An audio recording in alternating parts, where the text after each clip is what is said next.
মা সকালে ফোন করে বলল, রাতে বাপি শোল মাছ ধরেছে, নিয়ে যা। আমার বাপি দেশে আসলে টাঙা দিয়ে মাছ ধরার নেশাটা প্রচণ্ড।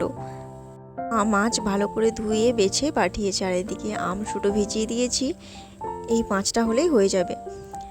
মাছ ভাজিতে বসিয়ে দিয়েছি, অল্প তেল দিলাম, কারণ টক মাছের ঝালে বেশি তেল একদম ভালো লাগে না। জ্যান্ত মাছ তো, তাই বাঁক ধরে যাচ্ছে। মাছগুলি ভেজে তুলে নিয়ে দিলাম শুকনো লঙ্কা, 5 ফোড়ন। আমি টকের কোনো তরকারি বা ঝাল করলে 5 ফোড়ন ব্যবহার করি, আর টকের ডাল করলে কালো সর্ষে ব্যবহার করি। আমসুড়োগুলো একটু ভালো করে তেলের মধ্যে ভেজে সর্ষে বা জিরা বাটা দিয়ে একটু কষে ঝোল ঝোল করে নামিয়ে নিলাম। টক তো, ঝোল ভালো লাগবে। অনেকে হয়তো ভিডিওটি দেখে বলবে, শোল মাছ আবার খাই?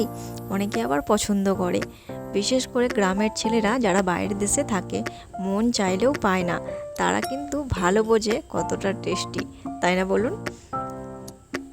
সকালে কিছু মুসুর ডাল ভিজিয়েছিলাম, শিলে বেটে নিয়েছি, ভালো করে ফেটিয়ে বড়া আকারে ভেজে নিয়ে বানাবো একটু পালং শাকের ঝাল। মা বানিয়েছিল, ভালো লাগলো, তাই আমিও বানালাম। শাক ভেজে আলুগুলি ভেজে ভালো করে তুলে নিয়েছি। দিলাম একটু তেলে অল্প করে পেঁয়াজ, ভালো করে মশলা কষিয়ে নিয়ে জিরা সর্ষে মশলা কষিয়ে নিয়ে একটু চাপা দিয়ে নেড়ে চেড়ে নামিয়ে নিলাম।